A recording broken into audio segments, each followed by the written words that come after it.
Hello friends, welcome back to BrainBox smart academy. आप सब जानते ही हैं कि हम अपने चैनल पे आज से हम स्टार्ट करेंगे। First of all we'll introduce you to microbiology.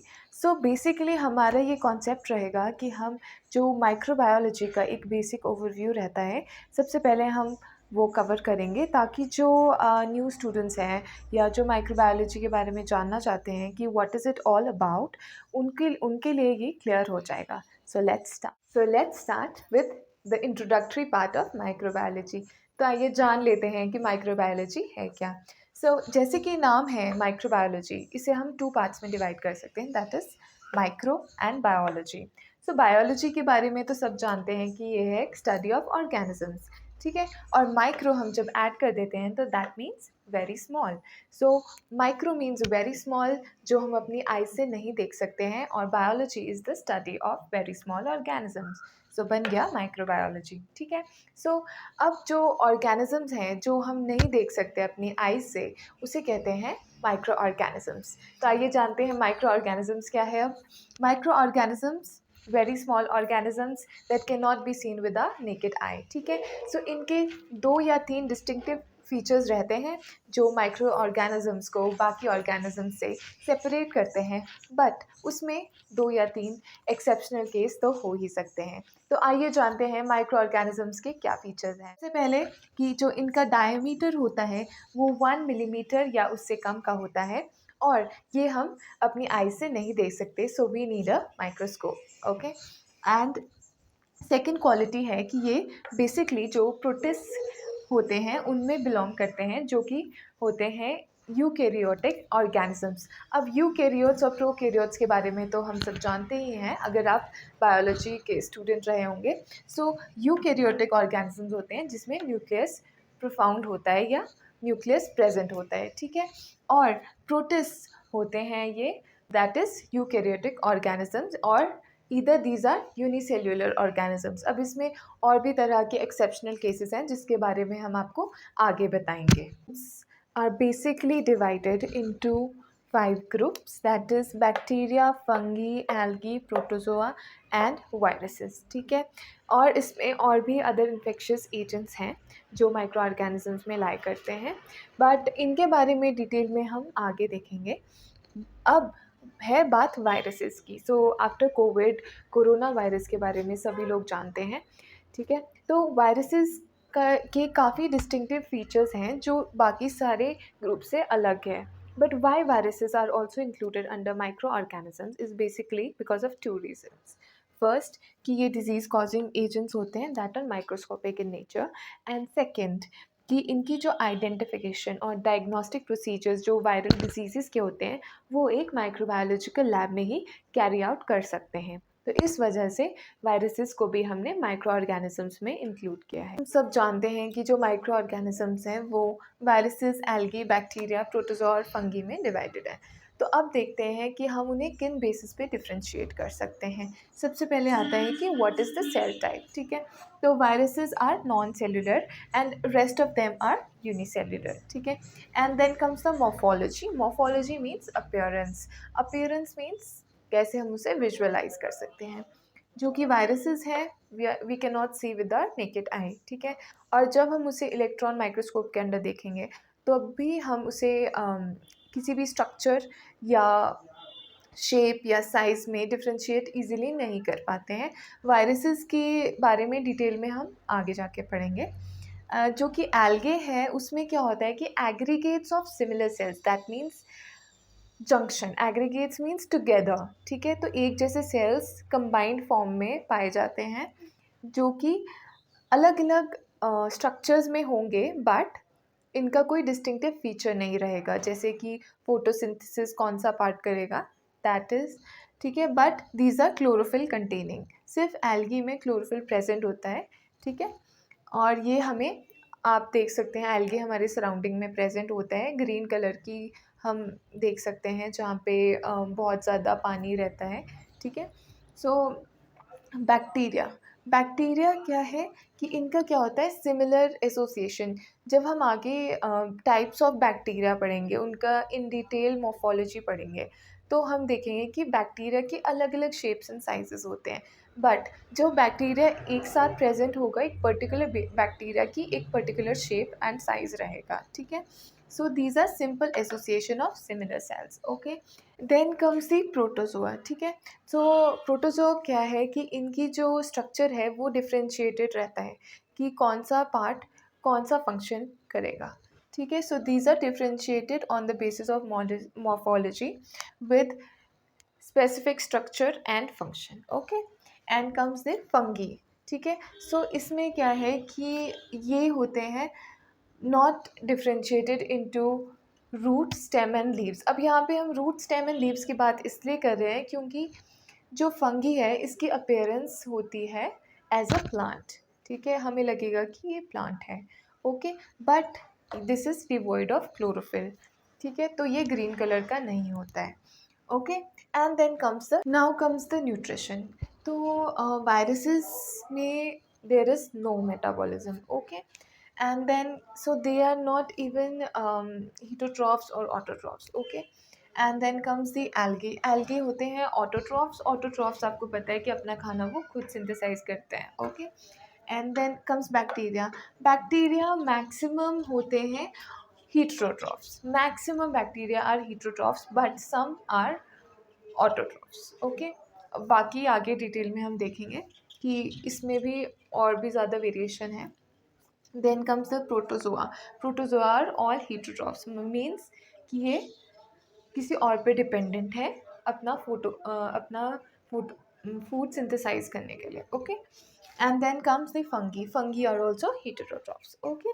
So I hope यहाँ तक क्लियर है। आगे देख रहे हैं हम कि द रिप्रोडक्शन, ठीक है। So viruses are cultivated in living cells, okay. And algae का रिप्रोडक्शन होता है through cell division, that is in सब का होता है cell division, fragmentation and through spores. And then comes the bacteria, bacteria is में होता है थ्रू बाइनरी फिजन, प्रोटोजोआ में होता है थ्रू फिजन, शिजोगेमी और budding, okay. And fungi, fungi are reproduce through fission, budding, spores on fruiting structures, okay. तो इनके बारे में हम डिटेल्ड में आगे जाके आपको सबके बारे में बताने वाले हैं, बस अभी हम आपको एक टैबुलर फॉर्म में बेसिक डिफरेंस बता रहे हैं कि क्या होता है, okay. And then comes the size. So size virus का होता है 10 to 300 नैनोमीटर्स, ठीक है। And algae, algae is 0.2 to 2 micrometers in diameter up to 60 meters, ठीक है। इसका एग्जाम्पल है केल्प, केल्प होता है एक डार्क ब्राउन कलर की एल्गी जो कि हम देख सकते हैं, और that is 60 metres long, okay. And then comes the bacteria, bacteria होता है 1 micrometre to 5 micrometres, okay. And protozoa 50 micrometre and up to 150 metres, 150 metres का होता है यहाँ पे बैलेंटीडियम कोलाई, ठीक है। And then comes the fungi. Fungi is ranges from 5 to 10 micrometers in the width, ठीक है। Both conditions क्या चाहिए होगी? So viruses need a host cell to grow, okay, and they are also cultivated inside a living cell, ठीक है। जो algae होता है ये हमने देखा है ponds और जो कि water bodies के एरियाज़ में हमें मिलती है मैक्सिमम। जो कि बैक्टीरिया है, bacteria are present almost everywhere, like in air, in soil, in water, in food, okay. Then comes the protozoa, protozoa again are found in aquatic environment, ठीक है। and जो fungi है these grow on plant और soil material, ठीक है, कहीं भी plant या soil की remains होंगी या plants, उन पे ये grow कर जाता है easily. Then comes the examples. तो वायरस के सबसे बड़ा एग्जाम्पल तो कोविड वायरस है, कोविड-19 का corona virus, okay. And polio virus हो गया, इन्फ्लुएंजा वायरस, ओके। और एल्गी एल्गी के एग्जाम्पल्स हैं स्पाइरोगाइरा, यूग्लिना, एंड बहुत सारे एग्जाम्पल्स हैं just to give you an idea. Bacteria like lactobacillus, staphylococcus, streptococcus etcetera. Then comes protozoa, amoeba, plasmodium, okay. And fungi में आते हैं पेनिसिलियम, एगैरिकस और बहुत सारे हैं, ठीक है। एंड अब बात आती है कि इनकी स्टडी को क्या बोला जाता है, ओके। तो virus as the name suggest virology. Algae को की स्टडी को बोलते हैं फाइकोलॉजी या एल्गोलॉजी, ओके। एंड बैक्टीरिया की स्टडी को बोलते हैं बैक्टीरियोलॉजी। प्रोटोजोआ की स्टडी को बोलते हैं प्रोटोजोलॉजी। एंड फंगी की स्टडी को बोलते हैं माइकोलॉजी, ओके। एंड कम्स, अब आपको बताते हैं एक और टर्म है जो इस फील्ड में यूज़ होती है, जिसे कहते हैं पैरासाइटोलॉजी। अब इसके नाम से ही हमें पता लग रहा है कि it is the study of parasites, okay. Parasites का आपको सबको पता है कि पैरासाइट्स जो हैं वो दूसरे पे डिपेंडेंट होते हैं, ठीक है। तो स्टडी ऑफ पैरासिटिक और disease causing protozoa, parasitic micro and macro organisms, okay. And हाँ, एक और चीज़ जो कि हमने एक टर्म यूज़ की थी रिप्रोडक्शन ऑफ प्रोटोजोआ में, that was schizogamy. So schizogamy का एक्चुअल में मीनिंग क्या है? So it is the division of the body into sexual and asexual parts, okay. So ये था हमारा एक पूरा ओवरव्यू अबाउट माइक्रोबायोलॉजी क्या है, उसके माइक्रो ऑर्गेनिजम्स के कौन कौन से ग्रुप्स हैं जो हम स्टडी करते हैं, ठीक है। अब हम आते हैं इम्पोर्टेंस ऑफ माइक्रोबायोलॉजी। अब जानते हैं कि what is the importance of microbiology and micro organisms. So सबसे पहले आती है हमारी food and beverage industry. So food and beverage industry में एक बहुत ही कॉमन प्रोसेस है जिसे हम बोलते हैं फर्मेंटेशन। जैसे कि in the process of making of curd, making of bread, fermentation is used. तो उसमें बहुत सारे micro organisms, for example lactobacillus species, leuconostoc, streptococcus और बहुत सारे और भी माइक्रो ऑर्गेनिजम्स हैं जो यूज़ होते हैं। बाकी है मशरूम्स तो हम सब लोग खाते ही हैं, तो that is also known as a single cell protein and that we can eat. So it is also a good use of our microorganisms. Then comes the use of probiotics. आजकल हमने देखा है कि प्रोबायोटिक ड्रिंक्स लेना बहुत ही ज़्यादा trend में है। क्योंकि दे इम्प्रूव द डाइजेशन। जो प्रोबायोटिक्स होते हैं that are bacterial forms that improve digestion, ठीक है। तो फूड एंड बेवरेज इंडस्ट्री में और भी बहुत ज़्यादा माइक्रो ऑर्गेनिजम्स हैं जो और बहुत ज़्यादा प्रोसेसेस में यूज़ होते हैं, ठीक है। Then comes soil fertility. तो आप सब जानते हैं कि most of the micro organisms are present on the soil, ठीक है। So but it is not necessary that microorganisms are always disease causing. There are good microbes and there are bad microbes, or we can say there are good bacteria and bad bacteria, okay. So जो कुछ microorganisms हैं जो कि soil की fertility को बढ़ाते हैं, for example rhizobium, agrobacterium, anabaena, nostoc, ये सारे माइक्रो ऑर्गेनिजम्स हैं जो कि सॉइल में प्रेजेंट होते हैं और ये प्लांट्स को बहुत ज़्यादा हेल्प करते हैं इन फॉर नाइट्रोजन फिक्सेशन में हेल्प करते हैं, जो कि उनकी बायोजियोकेमिकल साइकिल्स होती है, जैसे कि कार्बन साइकिल हो गई, पोटेशियम साइकिल हो गई, उन सब में ये माइक्रो ऑर्गेनिजम्स का बहुत बड़ा रोल रहता है, ठीक है। और जो कि हमारे कुछ माइक्रो ऑर्गेनिजम्स होते हैं जो ग्रोथ प्रमोटिंग हार्मोन्स होते हैं, जो कि है ऑक्सिन्स और गिबरेलिन्स प्रोड्यूस करते हैं, जो कि प्लांट की ग्रोथ के लिए बहुत फ़ायदेमंद रहता है।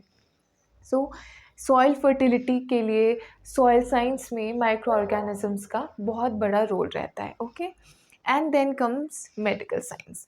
मेडिकल साइंस में सबसे ज़्यादा इम्पोर्टेंस है माइक्रो ऑर्गेनिजम्स का, क्योंकि सबसे पहली बात तो कि जो माइक्रो ऑर्गेनिजम्स हैं वो हैं डिज़ीज़ कॉजिंग, ठीक है। Maximum are disease causing, okay. So जब तक हम इनको आइडेंटिफाई नहीं करेंगे, डायग्नोज नहीं करेंगे, तब तक हम किसी डिज़ीज़ का क्योर नहीं निकाल पाएंगे, इसलिए ये बहुत ज़्यादा ज़रूरी है। सो मैक्सिमम डिज़ीज़ कॉजिंग जो पैथोजेंस हैं, फॉर एग्जांपल डिजीज़ेस हैं like tuberculosis, typhoid, cholera, measles, chicken pox, polio virus, like these are viral diseases and some are bacterial diseases, and malaria is a protozoal disease. Okay, so disease causing तो होते ही हैं काफ़ी ज़्यादा micro organisms. अब हमें इनका एक cure भी बनाना है, तो उसके लिए भी माइक्रो ऑर्गेनिजम्स ही यूज़ होते हैं। Okay, and in the preparation of vaccines micro organisms का ही रोल रहता है। एंटीबायोटिक्स एंड स्टेरॉइड्स, हम antibiotics day to day life में खाते ही हैं, for example streptomycin, erythromycin etcetera. So these are all made from the microorganisms or with the help of microorganisms. Okay, so आज हमने ये जाना कि माइक्रोबायोलॉजी का हमारी लाइफ में बहुत ही इम्पोर्टेंट रोल है और इसकी नॉलेज होना बहुत ज़रूरी है। एंड अब हम आपको नेक्स्ट वीडियो में बताएंगे हिस्ट्री ऑफ माइक्रोबायोलॉजी और कैसे माइक्रो ऑर्गेनिजम्स इवॉल्व हुए हैं। सो आई होप आप सबको ये हमारा फर्स्ट वीडियो पसंद आया होगा, और आपके डाउट्स कुछ भी हो तो आप हमें कमेंट्स में पूछ सकते हैं, और प्लीज़ डू कमेंट कि आपको अच्छी लगी, और आप हमें सजेशंस भी दे सकते हैं कि आप और क्या चाहते हैं हम अपनी वीडियोस इम्प्रूव करें। तो please do share it to all the microbiology students, और जो लोग भी ये एज अ सब्जेक्ट पढ़ने वाले हैं, जो लोग बिगिनर्स हैं माइक्रोबायोलॉजी में, आप सबके लिए बहुत ज़्यादा फ़ायदेमंद रहेगा। एंड आगे हम डिटेल में भी पढ़ेंगे माइक्रो का कोर्स, पूरा completely introductory microbiology. I hope beginners के लिए तो ये बहुत ही मस्ट है और बहुत ही आप लोगों को अच्छा लगेगा। And please press the bell icon for the next upcoming video. Thank you and see you soon.